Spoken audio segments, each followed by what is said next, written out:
And we're live. Welcome to the next episode, installment, fun stuff. I'm going to think of something better to say at the beginning. I just kind of, it's been one of those days, folks. Anyway, welcome to the Professional Practice Builder Society weekly tips and strategy show. My name is Chris M. Sprague, and I'm on the screen with my co-host, Dr. Mark Kosman. Say hi to the folks, Dr. Mark. That will be me. Hello, everybody. Hi, Chris. How you doing? Good. You having a good day today? Define a good day. I'm having an interesting day. An interesting day. Well, with all the storms and everything ripping through at the time of this recording, with all the storms and everything ripping through the Philadelphia area, and the bridge tilting. Yes, and the highways being closed and all that good stuff. So yeah. So as long as you're not there, I guess you're having a good day. That's the beauty of being in a virtual space here. Yes, exactly. Well, this week we're going to talk about getting comfortable creating content. And the three main things we want you all to take away from this week are, that to get comfortable creating content, first you need to create multiple themes, then you need to map out how those themes fit together, and finally, you need to get in a rhythm of creating content. Right, Dr. Mark?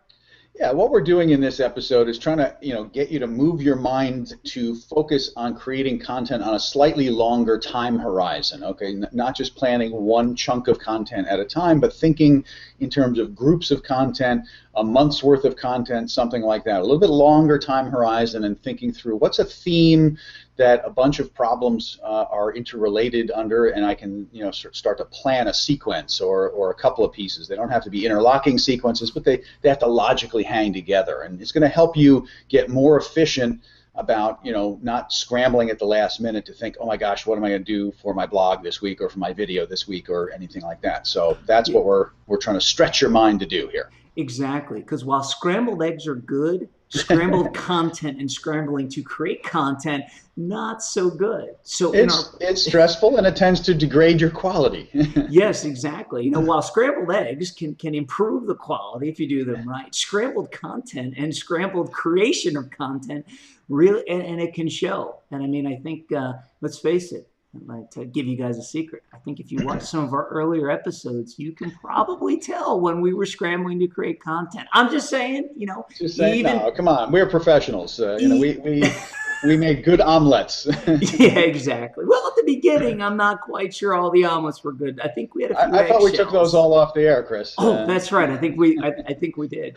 But anyway, so if you've been following along, the theme of this month or this, I'll say 4 episodes, the theme is really traction. The theme, yes. Yeah, exactly. We're practicing what we preach here.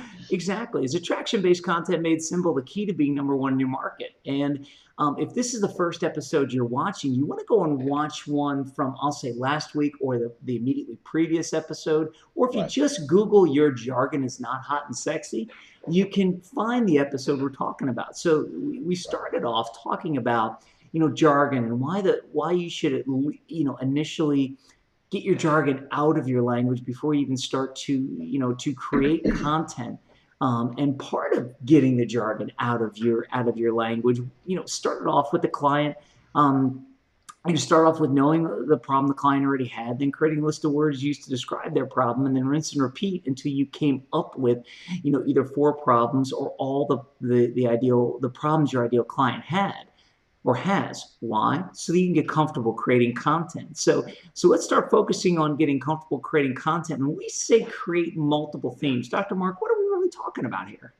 Well, there's a couple of different ways to do it. But partly what you're looking for is you're always being problem focused. To create good marketing content, no one cares on the viewer side about anything about can you resolve our problem. So what's the problem we're talking about today? It's the problem of creating content, right? It's the problem if you're going to be engaged in content marketing and try to engage your audience, then how do you consistently create content over time? And so one way to do that is to think of a bigger category problem that your ideal client suffers from, because they're interested in that, right? And there are going to be multiple things that you can hopefully suggest to them. So you might pick a larger theme and then take 4 subcomponents of that problem or sub-problems, right?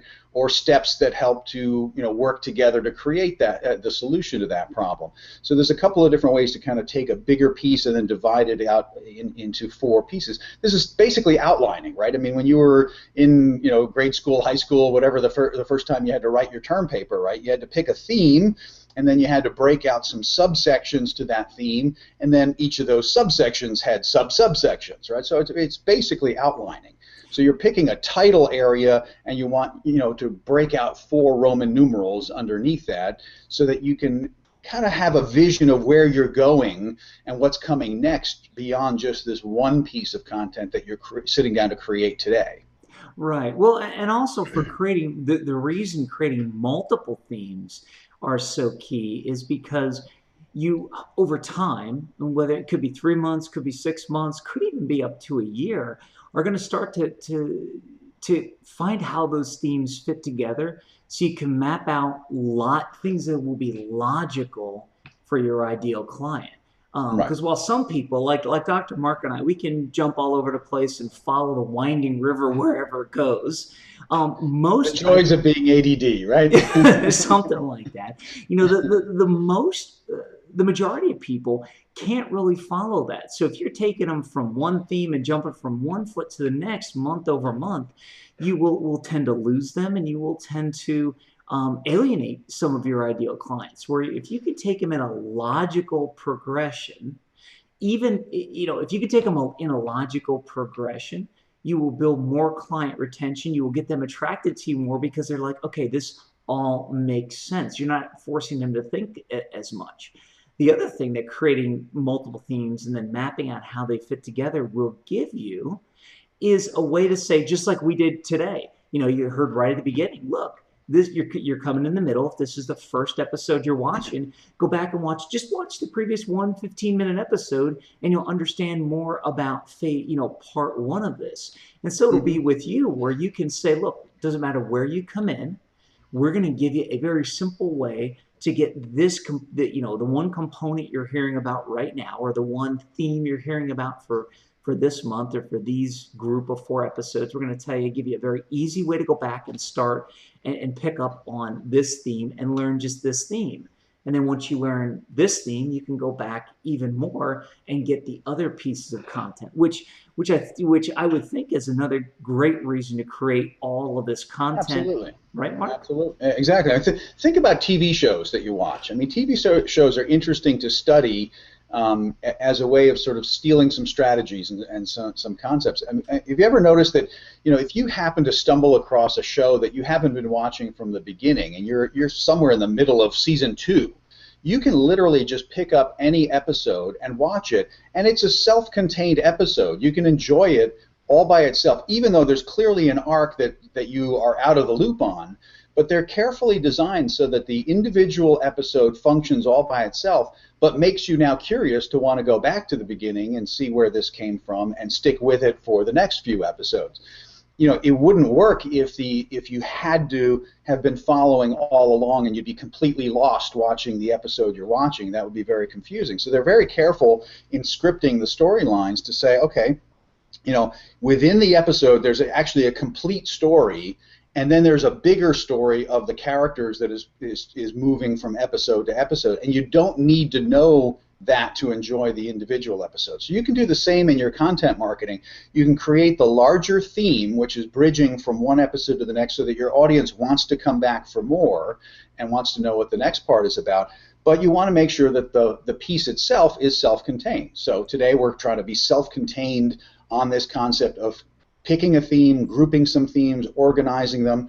So you can watch this episode and have these takeaways all by themselves, but Chris started the episode by referencing the previous episode, so hopefully to get you curious to want to go back and check out what your jargon is not hot and sexy is all about. But you don't have to have watched that in order to watch today's episode. So it's just like trying to build a good TV show that way.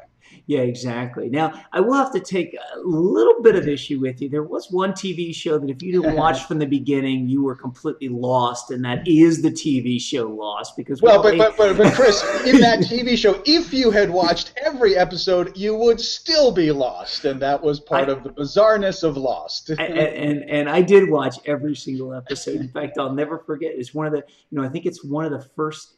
The interesting part, and this will actually bring into our topic this week. Lost was one of, I believe, the first TV shows that introduced the concept of binge viewing, because I know a lot of people, myself included, would wait until there was five, six, maybe seven episodes, and then they would go back and we'd watch it episode by episode by episode by episode because it was so interesting.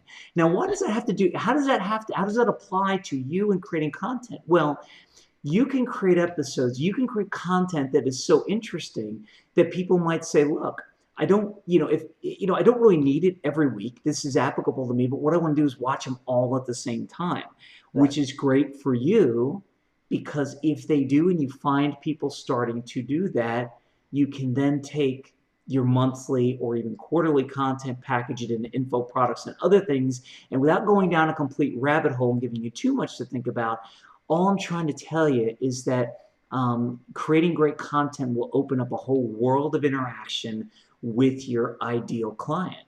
So remember, first you start off, you go back to the other episode and see why your jargon is not hot and sexy. But then once you have your ideal client's problems down, either have all of them down or at least have four. And the reason we say four is so that you can at least create one self-contained content, module, so to speak. You want to sit down, and if you have them all lined up, you want to figure out where they lie together. You create the multiple themes and start seeing how they fit together, and start putting the pieces of that puzzle together, and think about it numerically. I mean, really, you're trying to count 1 through 10. Isn't it much easier to count 1, 2, 3, 4, 5, 6, 7, 8, 9, 10? Or is Sesame Street 1, 2, 3, 4, 5, 6, 7, 8, 9, 10, 11, All 12. And yes, I'm dancing on the screen, Mark. You got to watch this after I'm right. done. Oh boy. But the whole point is, it's easier to count like that than 1, 4, 6, 2, 5, 7, 8, 9, 10, 3. Did I miss something? Did Yeah, I exactly. miss Right. something? Right. You know. Right. So again, think of this as just really taking a few minutes to sit down and building a very rough skeletal outline, with Roman numeral 1, capital A, B, C, D, so those are your four, and then you can put little subnumerals underneath, and you're just organizing your content for your sake, because it makes it easier for you to create it when you know where you're going, and you can sort of divide up and say, no, actually that's too big a chunk, it's not going to fit into the size, piece of content I want to create, so how do I divide this into two pieces? But you're making it easier for your audience to digest, and you're making it easier to do what Chris just did at the beginning of this episode, to know where you were coming from.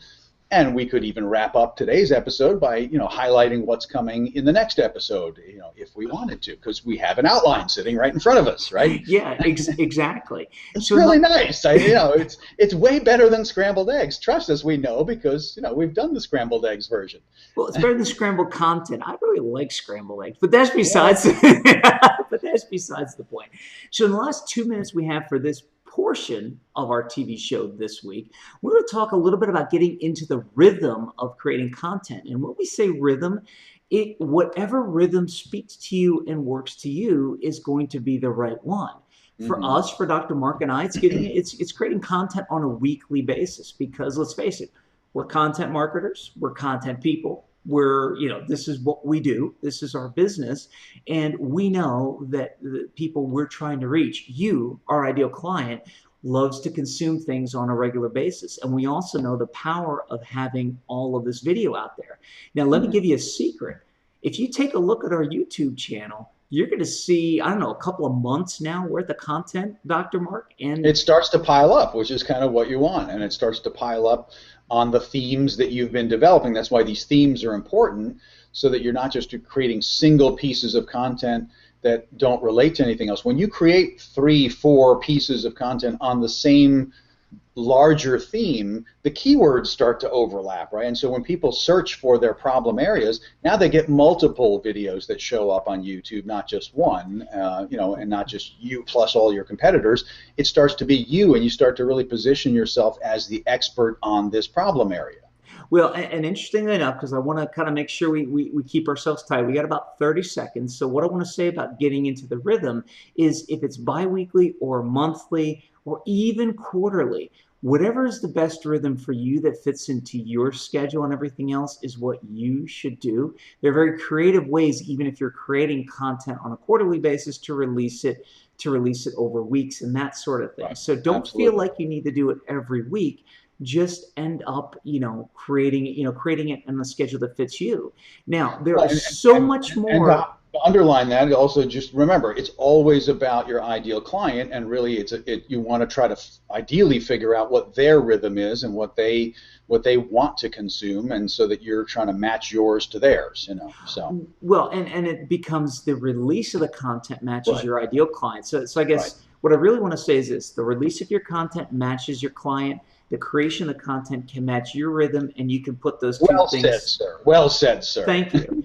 And here's the thing of it, folks. We've got so much more to tell you, and so many more reasons why getting into a rhythm of content creation is important, and so many more things you can do with it. But we don't. But we're only a 15-minute show. We So don't have what you need to time. do. Well, so what you need to do is you need to, if you aren't there already, go over to pppsociety.com. You want to sign up for the mailing list, and then you want to think about joining us on the inside on our membership site and at our monthly webinars. And, if you're here in the Philadelphia area, or if you just want to fly in for a meeting, come into our monthly mastermind meeting, because you're good. It's something, this is only the tip of the iceberg. And we want to stay Absolutely. really focused on you and giving you at least a couple of things every week you can take away from this. So now, without any further ado, we're going to go into the second half of our show, and we're going to bring on LinkedIn expert Hannah Tai. See, I Look, got to pause. that's right. I got it right. You got it Yay! right. Woo-hoo. We're going to bring on our LinkedIn expert, Hannah Tai, and of Chatterbox Social Media.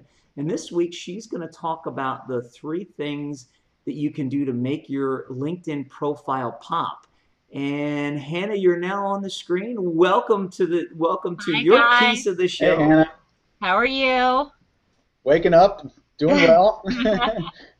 And you sound wonderful this week, Hannah. Good, This is yay!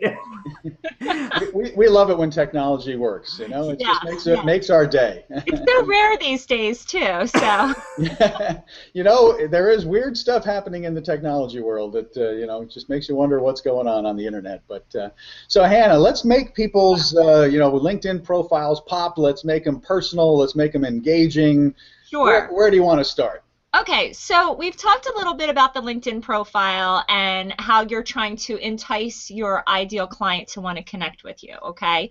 So one of the things I thought we would talk a little bit about is, since this is such prime real estate for you to market, some of the things that your expertise, and again, kind of showcase all that to a potential client. I wanted to talk a little bit about adding some media to your profile, Well, that's a okay? topic that's near and dear to my heart. So yeah, let's go there. Yeah, yeah.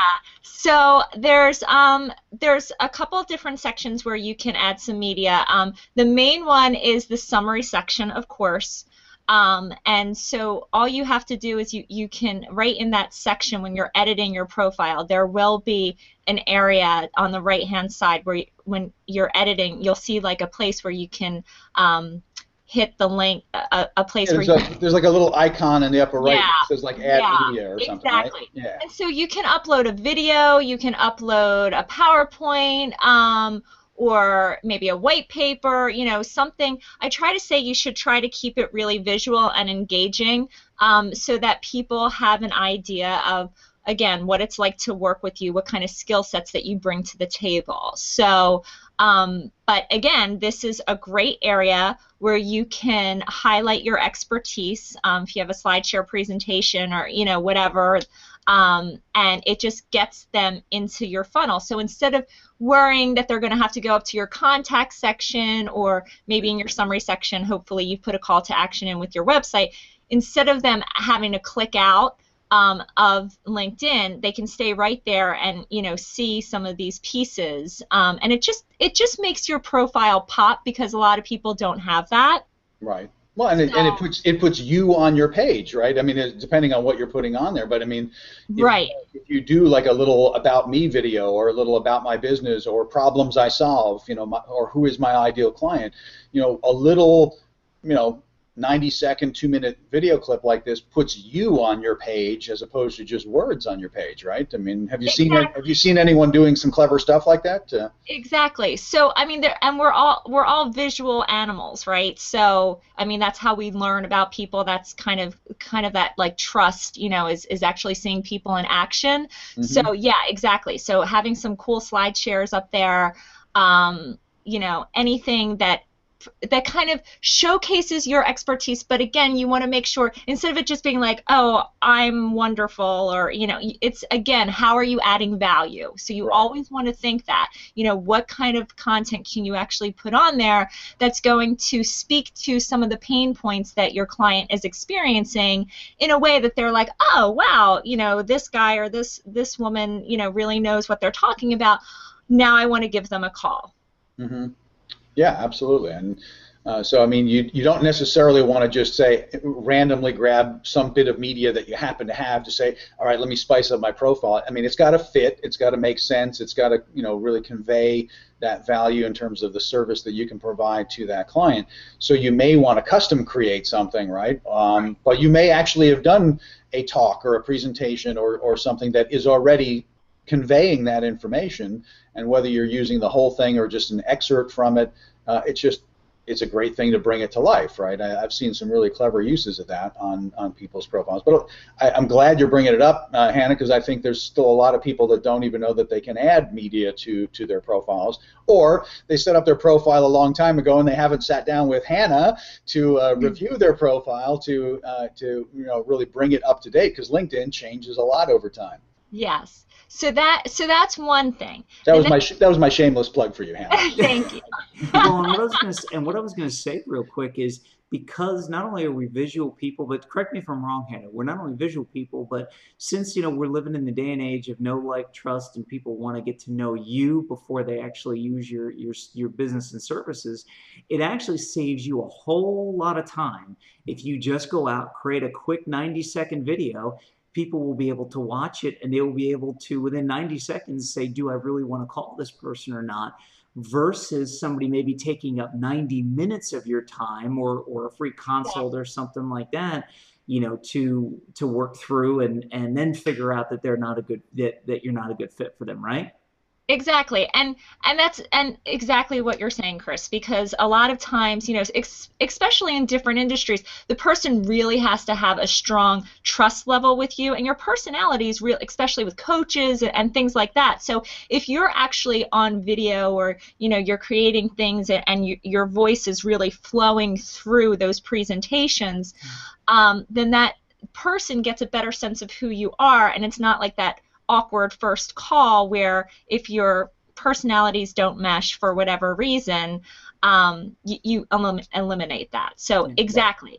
And so building on that, one of the other things that's so important in today's, to your point, Chris, in today's society is that know, like, and trust, right? So we all demand a high level of social proof at this point, right?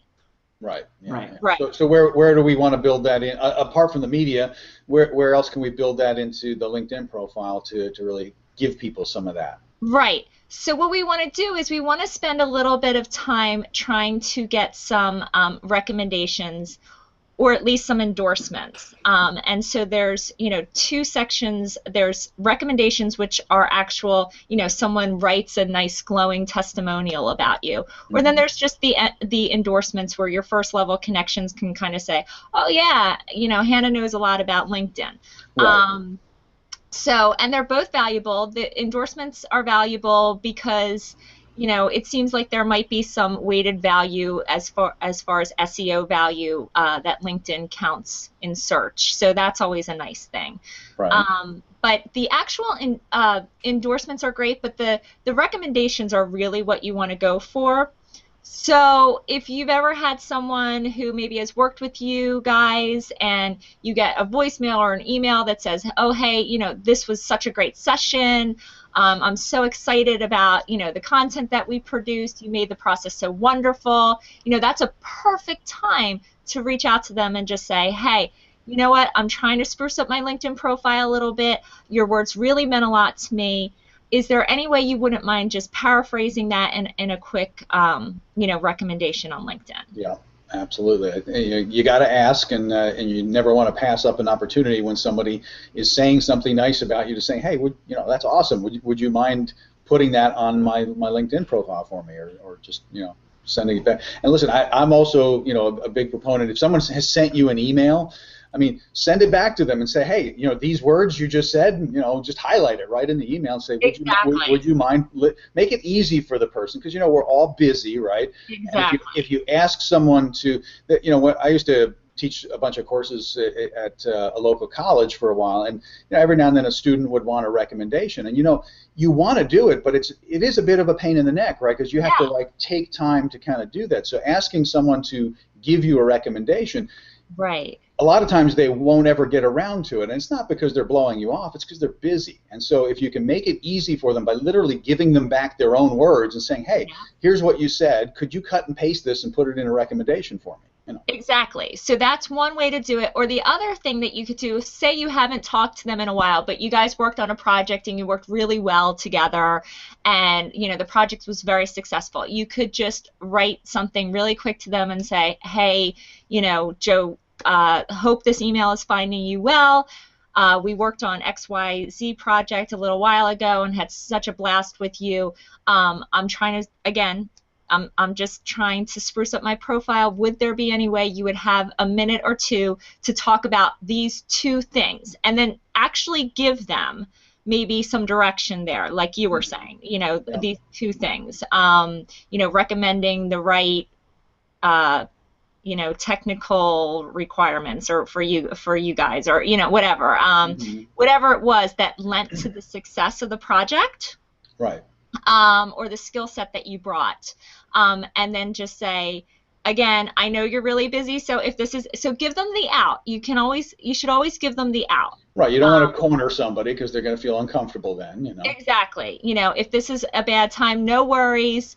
But again, if you have a minute and could talk about these two things in a line or two, that would be great. And most people, will take that line or two and make it into like a paragraph or two, and they're more than happy to do it. If you have a good relationship with someone and they've worked with you before, most people will take the time to do it.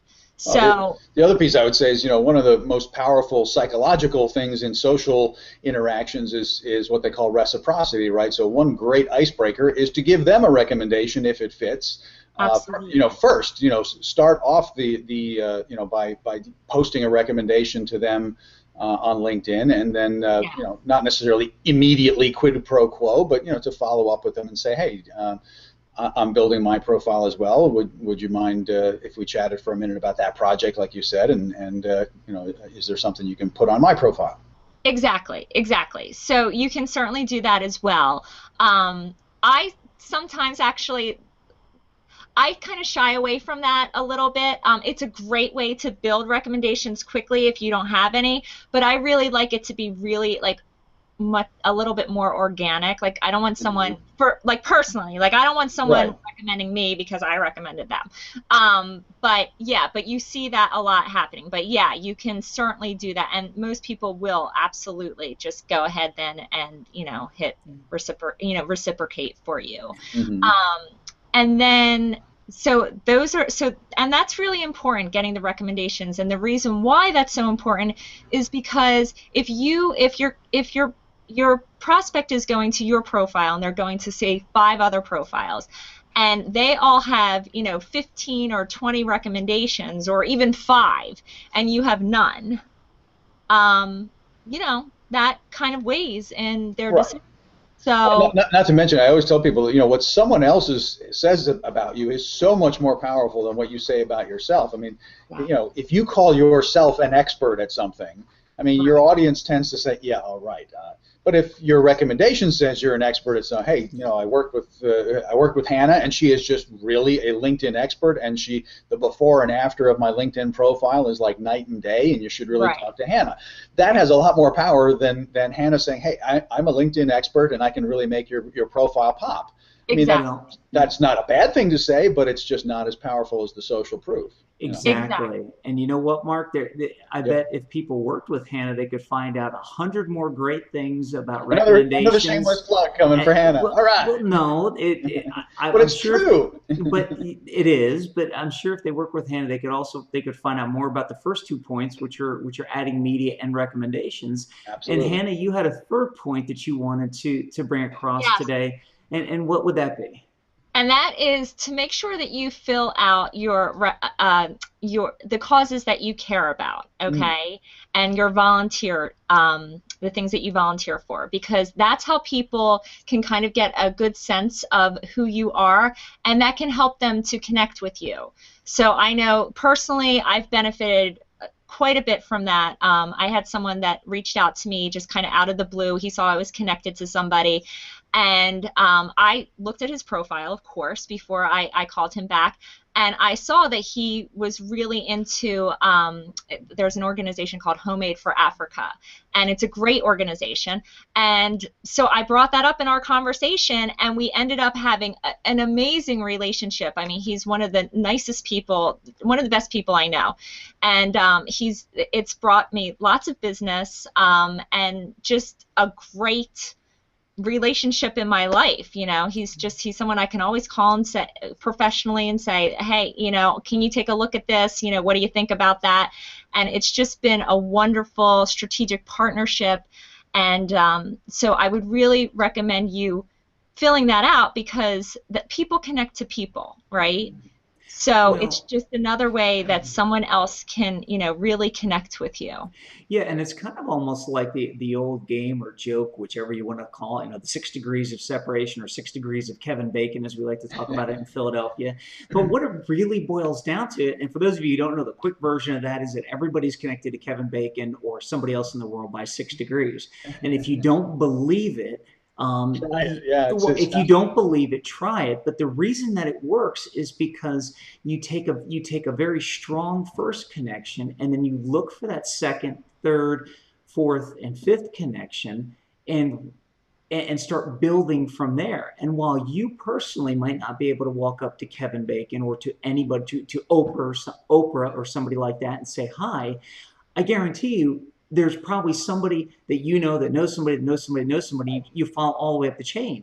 The reason I well, bring and, it up, and that's the structure of LinkedIn, right? and that's Right. what I was going to say. That's why I bring it up here, because Hannah, you were searching for something. You then saw, that was your first connection, so to speak. The second connection was this organization that he was a part of, and then you reached out to him, and so Right. you made that connection, that link up the chain, and that's why things like adding media, things like getting your recommendations or endorsements, and things like filling out your volunteer and your causes are so important, right? Yes, because you're showing them from you're enhancing your profile and showing them professionally what you can do, right? Then you're having someone else talk about what you can do, and then you're connecting with them on a human level. So Yeah. that just really is what, helps people to really want to work with you.